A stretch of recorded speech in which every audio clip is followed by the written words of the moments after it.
मैं धन्यवाद दूंगा फूले साहब बाबा साहब अम्बेडकर को और मेरे नेता मान्यवर साहब श्री काशीराम को। 25 नवंबर 1949 को संविधान को सौंपते हुए डॉक्टर बाबा साहब अम्बेडकर ने कहा था कि 26 जनवरी 1950 को हम विरोधाभास भरे जीवन में प्रवेश करने जा रहे हैं। राजनीतिक जीवन में तो हमारे पास समानता होगी, लेकिन सामाजिक और आर्थिक जीवन में समानता होगी। क्या ये चुनौती आज 73 साल बाद दूर हुई है? भारत ने 26 जनवरी 1950 को संविधान लागू होने के साथ खुद को एक संप्रभु लोकतांत्रिक और गणतांत्रिक राज्य होने का ऐलान किया।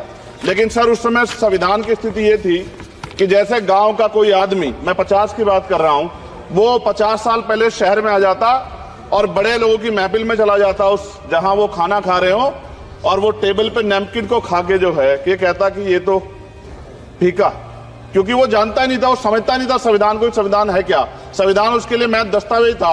ये जिम्मेदारी थी राजनीतिक दलों पे कि वो संविधान को व्यवहार में लेके आते। और इसके इतने सारे आर्टिकल हैं, अगर इनको व्यवहार में लाया जाता तो मुझे लगता कि आज देश बहुत बदल गया होता। बाबा साहब ने कहा था कि लोकतंत्र भारतीय भूमि का केवल ऊपरी पोशाक है, उनके अनुसार यहाँ की संस्कृति अनिवार्य तौर पर लोकतांत्रिक है। भारत जैसे गरीब और गैर बराबरी वाले देश में संविधान के जरिए छुआछूत खत्म करना, वंचितों के लिए सकारात्मक उपाय करना, सभी वयस्कों के लिए मतदान का अधिकार देना और सबके लिए सम्मान अधिकार तय करना, ये बहुत बड़ी उपलब्धि थी।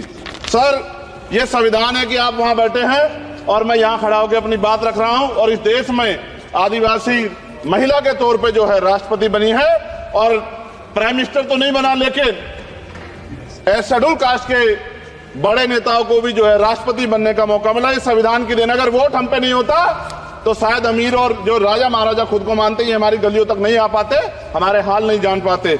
आजादी का मतलब सर सिर्फ अधिकार पाना बड़ नहीं है, इसके लिए हमारे संविधान में सरकार और नागरिकों के अधिकारों के साथ साथ उनके कर्तव्यों का विस्तार से उल्लेख किया गया है।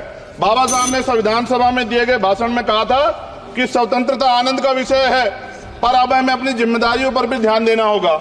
संविधान ने सुनिश्चित किया कि रानी के पेट से राजा जन्म नहीं लेगा, वोट से नेता तैयार होगा।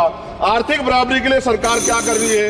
गरीब और गरीब हो रहा है, अमीर और अमीर हो रहा है। सुबह उठते कहीं बम की धमकी मिलती, कहीं दंगे की। ये अमृत काल है सर, यह धमकी काल है।